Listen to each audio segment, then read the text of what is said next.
আসসালামু আলাইকুম রহমতুল্লাহি ওয়াবারাকাতুহু।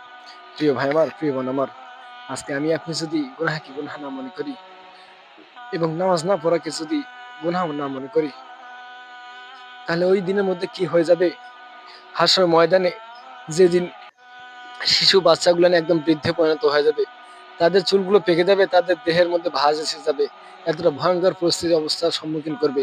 এটা তো আমার কথা নয়, স্বয়ং মহান আল্লাহ তাআলা বলেছেন ৭৩ নম্বর সূরা মুজাম্মিলের ১৭ নম্বর আয়াতে মহান আল্লাহ তাআলা বলেন, আউযু বিল্লাহি মিনাশ শাইতানির রাজিম, ফাকাইফা তাত্তাকুনা ইন কাফারতুম ইয়াওমা ইয়াজআলুল উলদানা শিবা।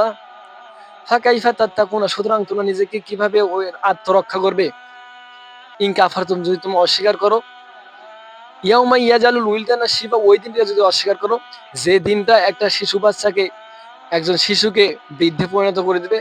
হ্যাঁ ভাই, ওই দিনের মধ্যে হাস্য ময়দানে এমন একটা পরিস্থিতি বিরাজ করবে, যে দিন ওই ৫ বছরের, ৬ বছর, ৭ বছর, ৮ বছরের, ৩-৪ বছরের বাচ্চাগুলো, শিশুগুলো একদম বৃদ্ধে পরিণত হয়ে যাবে, তাদের চুলগুলো পেকে যাবে, তাদের দেহে ভাঁজ এসে যাবে। ভাই আমার, যাদের কোনো গুনাহই নেই, তাদের যদি এই অবস্থা হয়ে যায়, আর আমি আপনি যদি আজকে গুনাহকে গুনাহ না মনে করি, নামাজ না পড়াকে যদি গুনাহ না মনে করি, তাহলে ওই দিন আমাকে আপনি কি অবস্থা হয়ে যাবে একটু চিন্তা করি ভাই আমার।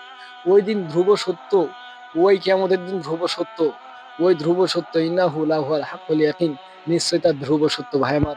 ওই দিনটি ধ্রুব সত্য, অবশ্যই মহান আল্লাহ তাআলা আমাকে আপনাকে পুনরুত্থিত করবেন। দেয়ার ইজ নো ডাউট, এতে কোনো সন্দেহ নাই। আল্লাহু লা ইলাহা ইল্লাহু, আল্লাহ তিনি, যিনি ছাড়া কোনো মাবুদ নেই। লা ইয়াজমান্নাকুম ইলা ইয়াউমিল কিয়ামাতি, তিনি অবশ্যই তোমাদেরকে কিয়ামতের দিনে পুনরুত্থিত করবেন, একত্রিত করবেন। লা রাইবা ফি, এতে কোনো সন্দেহ নাই। ওয়া মান আসদাকু মিনাল্লাহি হাদিসা, আর আল্লাহ চেয়ে অধিক সত্যবাদী কে আছে ভাই আমার? এটা মহান আল্লাহ সূরা নিসার ২৭ নম্বর আয়াতে বলেছেন।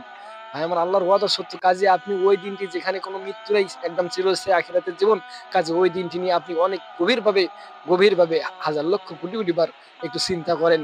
যেখানে আমি সারা জীবন থাকবো, সেই দিনের জন্য একটু কিছু তো সঞ্চয় করতে হবে। আরে একদিন ৫০০ টাকা ইনকাম করার জন্য আমরা কত না কয়েক ঘন্টা আমরা পরিশ্রম করি।